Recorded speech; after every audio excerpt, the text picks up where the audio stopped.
ప్రభాకర్ గారు మీ డౌట్ ఏదో అడగండి. ప్రభాకర్ గారు ఇందాక ప్యానెల్లో మాట్లాడుతున్నారు కదా, తను కాపులకి ఏమీ చేయలేదని ఒక అంకెలు సంఖ్యలు తీసుకొని అవి ఇప్పుడు స్వాతంత్రం వచ్చినప్పటి నుంచి ఎన్నో గవర్నమెంట్లు వచ్చాయి. అందరికంటే ఒక అంకె ఒక సంఖ్య ఎక్కువ చేశాడు జగన్మోహన్ రెడ్డి, గుర్తుపెట్టుకో. అదే విధంగా ఇన్ని పథకాలు ఉన్నాయి కదా, కాపులకి ఏం చేశారు, ఏం ఉద్ధరిస్తున్నారు, కాపుల్ని ఎలా చూస్తున్నారు చెప్తానే ఉండో.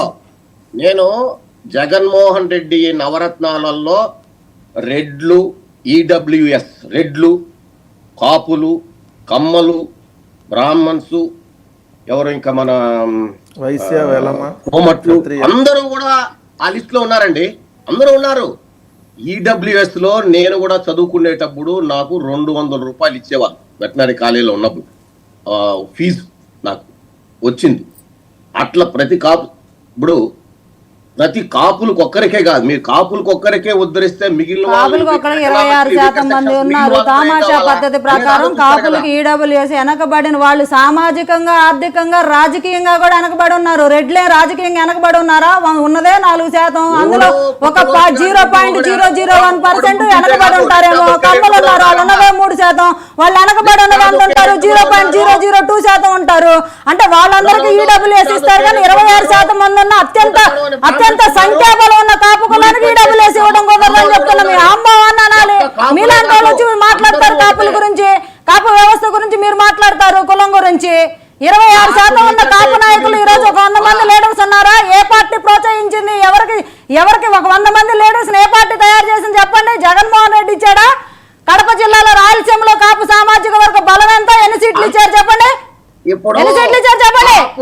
ఎమ్మెల్సీలో ఎన్ని సీట్లు ఇచ్చారు? మీరు ఏం చేశారు? మీరు అడిగారు కదా, ఆయన చెప్పనండి.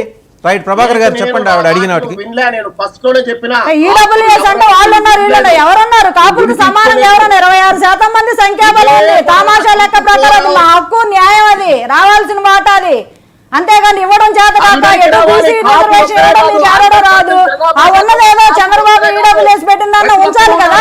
మీకు నిజంగా కాపుల మీద కుంటి ప్రేమ ఉంటే, మీకు నిజంగా కాపుల మీద అంత పెద్ద మనిషి అయితే, అంత పెద్ద హృదయం ఉంటే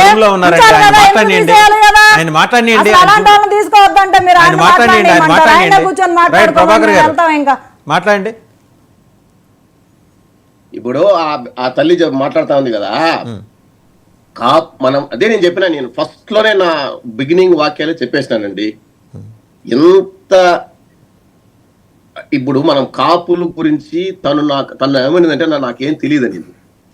నేను నా నేపథ్యం కూడా చెప్పినాను. పోనీ ఇన్ని సంవత్సరాల్లో 12 సంవత్సరాల్లో కాపులే చదివించే వాళ్ళు అయితే ఆ కృతజ్ఞతనే నా కులానికి ఏదో ఒకటి చేయాలని ఆ కృతజ్ఞత కూడా లేకుండా మాట్లాడుతున్నారు మీరు ఈ రోజు లైవ్ లో.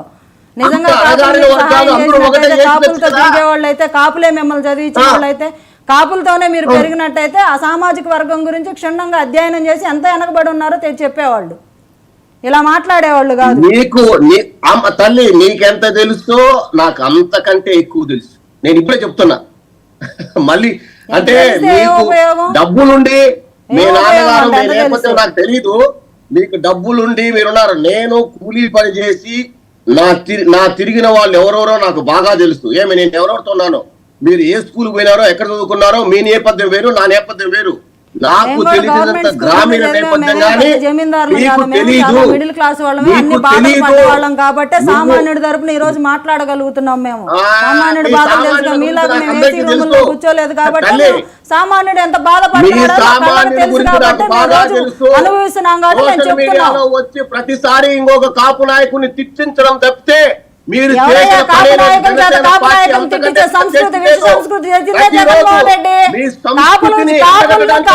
తిట్టిస్తున్న దరిద్రపు సంస్కృతి తెచ్చిందే జగన్మోహన్ రెడ్డి. ఎక్కడ పోయారు మీరంతా? నిన్నటి వరకు ఆ కోడిగుడ్డు చేసేదేంటి, అమ్మడి చేసేదేంటి, జోగి రమేష్ చేసేదేంటి, ఆ చండాలం ఏంటి? ఆ చండాలం ఏంటంట? ఆ చండాలం ఏంటి చెప్పండి? కాపుల చేత కాపులు తిట్టించే చండాలమైన సంస్కృతి ఎక్కడి నుంచి వచ్చింది? ఈ దరిద్రమైన సంస్కృతులు ఎక్కడి నుంచి వచ్చినాయి? అసలు కులాలుగా, మతాలుగా, గ్రూపులుగా ఎడగొట్టే సంస్కృతిని ఎవరు తెచ్చారు? ఏ దరిద్ర అదే సంస్కృతి అభివృద్ధి మీకు ఎక్కడి నీకు నుంచి తెలీదు. వచ్చింది తెలుసు కదా కాపులు నీకు. ఒకరే కాదు. ఈ ఐదు అందరినీ సంవత్సరాల్లో విడగొట్టే ఎక్కడ లేని విధ్వంసం అంతా విడగొట్టే చూస్తున్నాము. గుర్తుపెట్టుకో. ఎక్కడ లేని విచిత్ర